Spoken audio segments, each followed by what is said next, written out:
Udah banyak banget para tokoh bangsa memberikan pikiran dan pandangannya dan menjadi sahabat pengadilan. Pemilu ini ibaratnya sudah terlihat sangat kotor dan penuh debu. Gue yakin rakyat nggak akan diam. Bisa jadi rakyat akan pasang badan buat para hakim MK. MK tidak boleh membiarkan pasangan calon yang menjadi simbol kecurangan menjadi penguasa.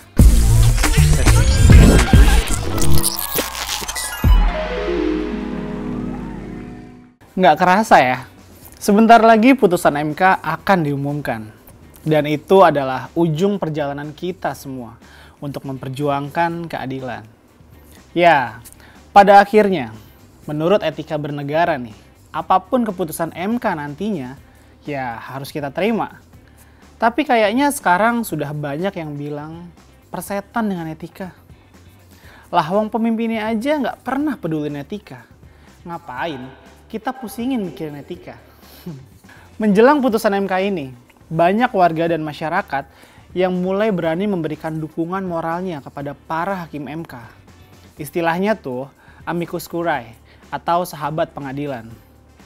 Udah banyak banget para tokoh bangsa memberikan pikiran dan pandangannya dan menjadi sahabat pengadilan.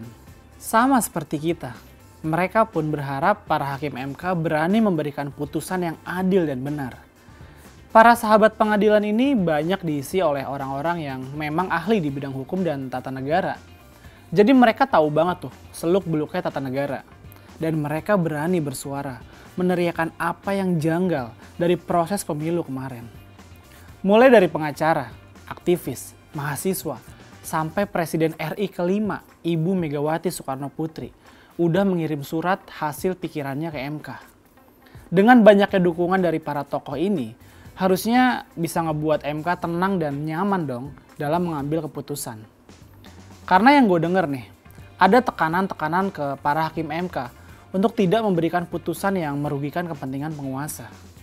Entah apapun itu bentuknya, apakah tekanan psikis atau ya udah masuk ke intimidasi fisik mungkin ya, atau mungkin tekanan pada keluarganya, ya kita nggak ada yang tahu.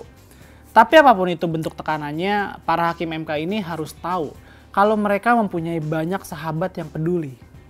Jika mereka berani memberikan putusan yang benar, lalu masih ditekan juga, gue yakin rakyat nggak akan diam.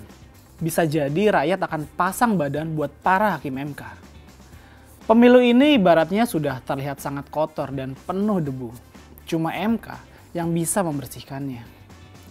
Supaya bangsa ini kembali jadi bangsa yang beradab. Kembali menjadi bangsa yang optimis bahwa siapapun bisa menjadi apapun di Indonesia. Bangsa yang optimis akan menghasilkan generasi yang tangguh, yang akan membuat bangsa kita melaju lebih tinggi. Jadi permasalahan pemilu kemarin bukan cuma soal coblos mencolok aja sih menurut gue ya. Tapi udah masuk ke tahap pembentukan karakter. Apalagi banyak anak muda yang ikut memeriahkan pemilu tahun 2024 ini.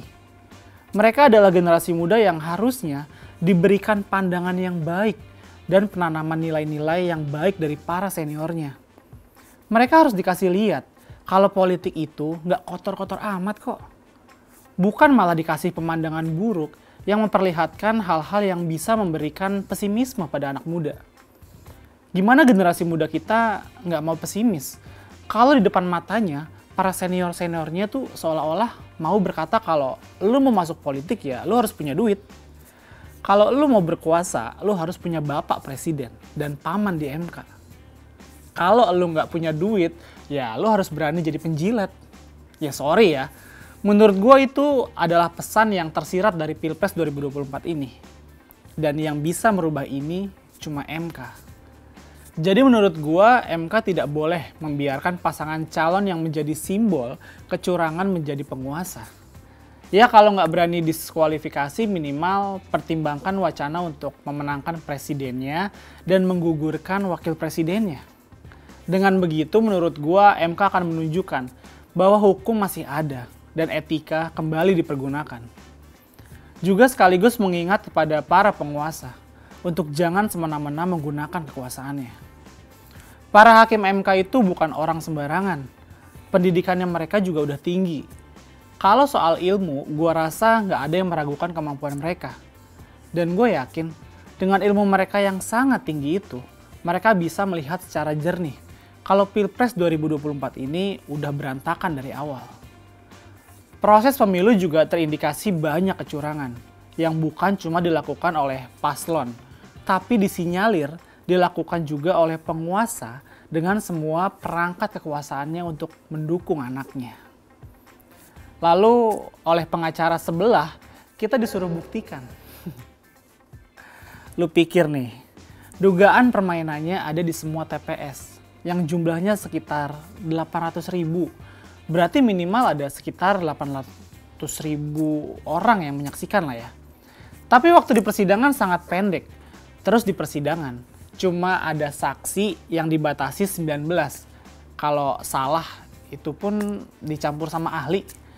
Agak-agak aneh ya menurut gue. Tapi at the end gue yakin kalau hakim MK itu pinter-pinter kok.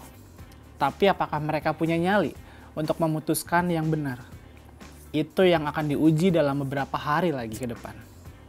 Oke, sekian dulu dari gue Iwan Chan. Sampai jumpa di Cantok berikutnya. Bye!